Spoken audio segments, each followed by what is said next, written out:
ഇതുകൊണ്ടാണ് പറയുന്നത് ഒരു കളിയും തമാശയായി കരുതരുത് എന്ന്. ലോസ് ഏഞ്ചൽസിലെ ഒരു കോളേജ് ഹോസ്റ്റലിൽ റയാൻ, ഡാനിയൽ, ക്രിസ് എന്ന 3 സുഹൃത്തുക്കൾ ഒരുമിച്ച് താമസിക്കുകയായിരുന്നു. ഒരു മഴയുള്ള രാത്രി ഹോസ്റ്റലിന്റെ സ്റ്റോറേജ് റൂമിൽ അവർ ഒരു പഴയ ബോർഡ് ഗെയിം കണ്ടെത്തും. അതിന് പേരാണ് ഒജോ. പഴക്കമുള്ളതും ദുരൂഹവുമാണ് അത്. ഇത് ഒയ്ജിയ ബോർഡ് പോലെയാണെന്ന് കരുതി അവർ കളിക്കാൻ തുടങ്ങും. ആദ്യത്തിൽ കളി തമാശ പോലെ തോന്നി. പക്ഷേ ബോർഡിൽ നെഖ്ഹനെ അപ്രതീക്ഷിതമായി അവർക്ക് മാത്രം അറിയുന്ന കാര്യങ്ങൾ പറയാൻ തുടങ്ങി. ക്രിസ് ചോദിച്ചു, നീ ഒരു ആത്മാവാണോ? ബോർഡിൽ നിന്നു മറുപടി, അതെ. ഡാനിയൽ ചോദിച്ചു, നീ പോകുമോ? പിന്നീട് ബോർഡിൽ വന്നത്, പോകില്ല. അപ്പോൾ മുറി തണുപ്പായി, ലൈറ്റുകൾ അഴുകി. റയാൻ പറഞ്ഞു, മതി, കളി അവസാനിപ്പിക്കാം, വിട പറഞ്ഞ് കിടന്നു ഉറങ്ങാം.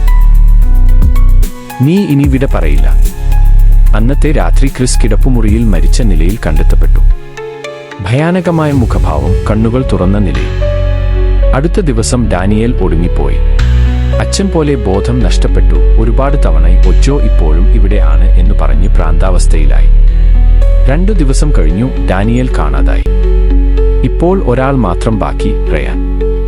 അവൻ ഒജോ ബോർഡ് പിളർന്നു പോവാൻ ശ്രമിച്ചു, പക്ഷേ അത് പൊള്ളാൻ പോലും അനുവദിച്ചില്ല. അവൻ ആ ഹോസ്റ്റൽ വിട്ടുപോയി. പക്ഷേ പുതിയ സ്ഥലത്തും രാത്രി മുഴുവനായി ടാപ്പിംഗ് ശബ്ദവും അശുദ്ധമായ ചൊല്ലുകളും കേട്ടു. ഒരു രാത്രി റയാൻ ഒരു വോയിസ് മെസ്സേജ് റെക്കോർഡ് ചെയ്തു. ഒജോ കണ്ടാൽ കളിക്കരുത്, കളിച്ചാൽ വിട പറയരുത്. അത് റയാന്റെ അവസാനമായുള്ള സന്ദേശമായിരുന്നു.